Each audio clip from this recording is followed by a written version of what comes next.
नमस्कार, ये आकाशवाणी है। अभी आप दिनेश कुमार सिंह से समाचार सुनेंगे।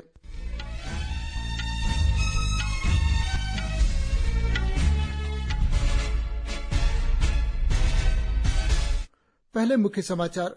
केंद्रीय गृह मंत्री अमित शाह ने अहमदाबाद में प्रधानमंत्री स्वनिधि योजना के लाभार्थियों के साथ की बातचीत। श्री शाह गांधीनगर में विभिन्न विकास परियोजनाओं का भी किया उद्घाटन।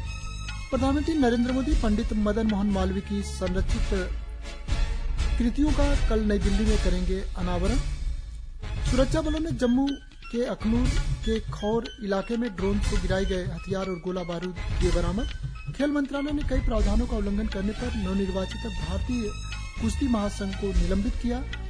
और महिला क्रिकेट में भारत ने ऑस्ट्रेलिया को मुंबई में एकमात्र टेस्ट में 8 विकेट से हराया।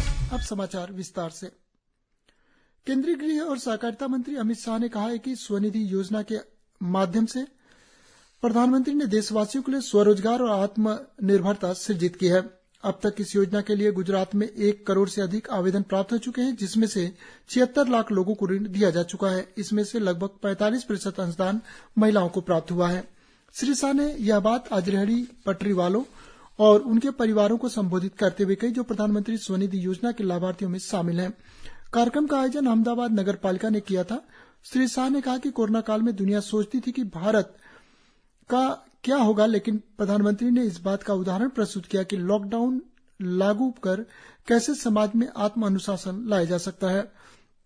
भारत कोरोना से बचाव के लिए वैक्सीन बनाने वाले शुरुआती देशों में शामिल था, जो हम सबके लिए गौरव का विषय था। गृह मंत्री ने कहा कि हर व्यक्ति को वैक्सीन उपलब्ध कराने के लिए प्रधानमंत्री ने तकनीक का उपयोग किया।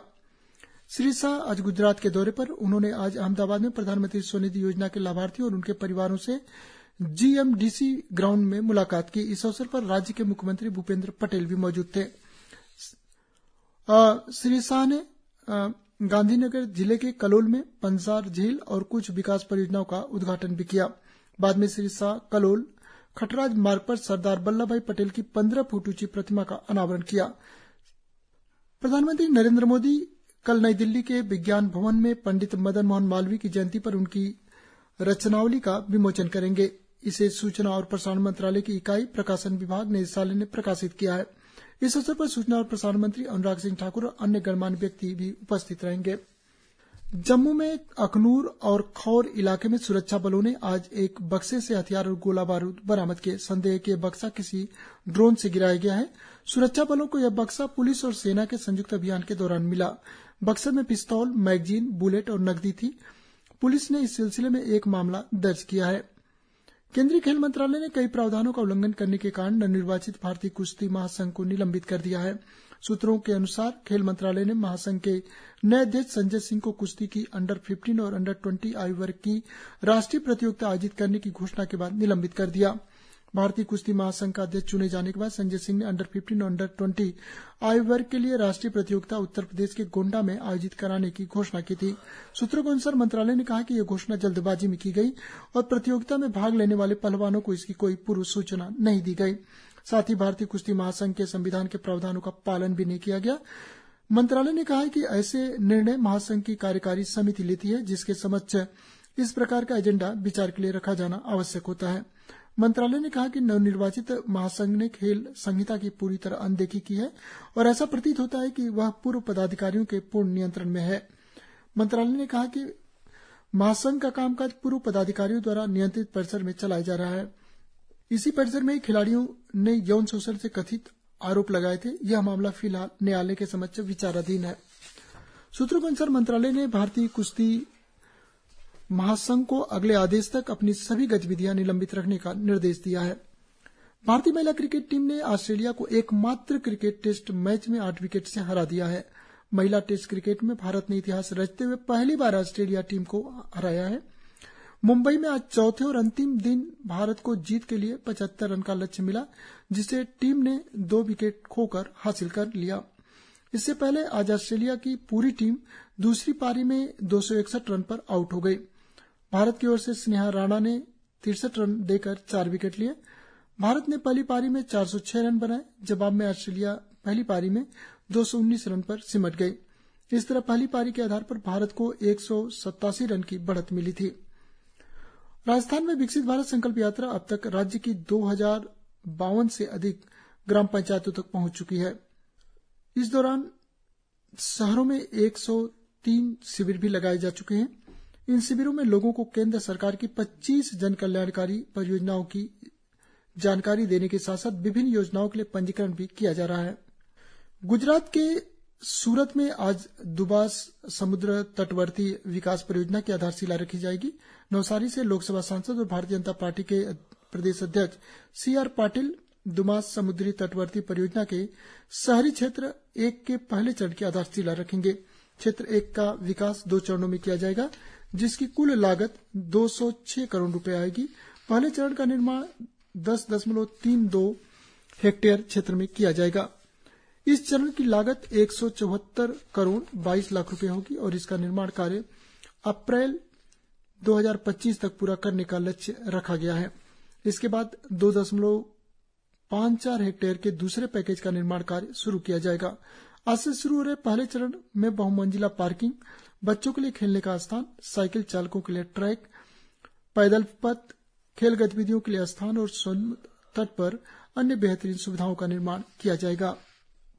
देश में इस वर्ष अप्रैल से नवंबर के दौरान बिजली उत्पादन में पिछले वर्ष की इसी अवधि की तुलना में 7.71% की वृद्धि दर्ज की गई है। कोयले से बनने वाली बिजली के मामले में यह वृद्धि 11.19% है। बिजली उत्पादन में यह वृद्धि तापमान में अभूतपूर्व वृद्धि, देश के उत्तरी क्षेत्रों में मानसून के देर से आगमन और कोविड काल के बाद वाणिज्यिक कार्यों की बहाली के कारण हुई। मंत्रालय ने कहा कि इस वर्ष नवंबर तक कोयले में 789 बिलियन यूनिट से अधिक बिजली का उत्पादन हुआ, जो पिछले वर्ष की इसी अवधि की तुलना में 8.38% अधिक है। केंद्र सरकार कोयला उत्पादन बढ़ाने पर लगातार जोर दे रही है ताकि कोयले की उपलब्धता बनी रहे और इसके आयात पर निर्भरता कम हो। इससे विदेशी मुद्रा भंडार की बचत होती है। कोयला मंत्रालय के अनुसार भारत विश्व में कोयले का तीसरा सबसे बड़ा उपभोक्ता देश है और यहाँ प्रतिवर्ष बिजली की मांग में लगभग 4.7% की वृद्धि दर्ज की जा रही है। केंद्र सरकार ने इस वर्ष देश में 11,53,000 इलेक्ट्रिक वाहनों को प्रोत्साहन के तौर पर 5,228 करोड़ रुपए की सब्सिडी दी है। सरकार ने देश भर में 7,432 फास्ट चार्जिंग स्टेशन स्थापित करने के लिए सार्वजनिक क्षेत्र की तेल विपणन कंपनियों को 800 करोड़ रुपए देने की स्वीकृति भी प्रदान की है। हैवी इंडस्ट्री मिनिस्ट्री के अनुसार इस समय देश में कुल 148 सार्वजनिक इलेक्ट्रिक वाहन चार्जिंग स्टेशन काम कर रहे हैं। मंत्रालय ने बताया कि सरकार देश में स्वच्छ और हरित सार्वजनिक यातायात उपलब्ध कराने के लिए प्रतिबद्ध है।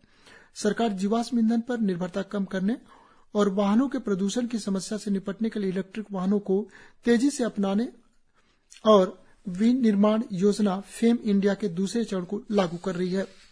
केंद्र सरकार की विभिन्न कल्याणकारी योजनाओं के बारे में लोगों को जानकारी प्रदान करने और इसका लाभ देश के हर व्यक्ति तक पहुंचाने के लिए विकसित भारत संकल्प यात्रा आज राष्ट्रीय राजधानी दिल्ली के विभिन्न क्षेत्रों में पहुंची। इस यात्रा को पिछले महीने प्रधानमंत्री नरेंद्र मोदी द्वारा शुभारंभ किया गया था। इस अवसर पर लोगों ने भारत को 2047 तक विकसित राष्ट्र बनाने की शपथ ली। सूचना, शिक्षा और संचार IEC वैन स्क्रीन के माध्यम से प्रधानमंत्री नरेंद्र मोदी के संदेश को प्रदर्शित कर रहे हैं। पश्चिम बंगाल की राजधानी कोलकाता में आज ब्रिगेड परेड ग्राउंड में गीता पाठ का आयोजन किया गया। इससे पहले प्रधानमंत्री नरेंद्र मोदी ने एक संदेश में लोको कांठे गीता पाठ नामक इस कार्यक्रम की सफलता की कामना की थी। एक संदेश में उन्होंने कहा कि गीता सार्थक और बुद्धिमत्तापूर्ण जीवन जीने का मार्ग प्रशस्त करती है। श्री मोदी ने कहा कि यह समय भारत को 2047 तक एक सशक्त और विकसित भारत बनाने के लिए मिलकर काम करने का अवसर है। प्रधानमंत्री का यह संदेश आज के कार्यक्रम में पढ़कर सुनाया गया। पश्चिम बंगाल में भारतीय जनता पार्टी के प्रदेश अध्यक्ष डॉक्टर सुकांत मजूमदार ने सोशल मीडिया प्लेटफॉर्म X पर एक पोस्ट में कहा कि प्रधानमंत्री जी के सहयोग और संदेश से आज के कार्यक्रम को सफल बनाने की प्रेरणा मिली। विदेश राज्य मंत्री बी मुरलीधरन ने हाल ही में संयुक्त अरब अमीरात के फुजैरा में एक सामुदायिक कार्यक्रम में भाग लिया, जहां उनका उद्देश्य भारतीय प्रवासियों के सामने आने वाली विविध चुनौतियों का समाधान करना और मूल्यांकन करना था। इसी के साथ समाचार बुलेटिन समाप्त हुए। नमस्कार।